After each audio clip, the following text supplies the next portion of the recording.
Today, I'm going to show you how to use Claude for creative writing in a simple and effective way. First, go to claude.ai and log in. Once you're in, start a new chat. This gives you a clean workspace, so Claude can focus only on your new idea. Now, think of Claude as your writing partner. The quality of your result depends on how clear your prompt is. So instead of being vague, be specific about what you want.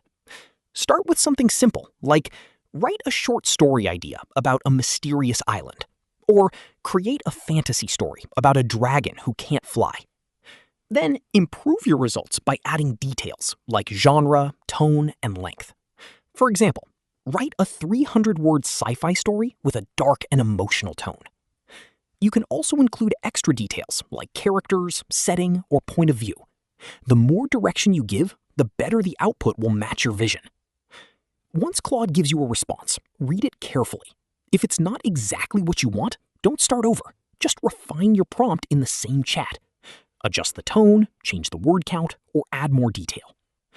With small improvements, you'll quickly get stronger and more creative results. That's it. Clear prompts, simple tweaks, and you can generate powerful story ideas with Claude in seconds. If you found this video helpful, don't forget to like the video, subscribe to our channel, and press the bell icon for more tutorials. Thanks for watching.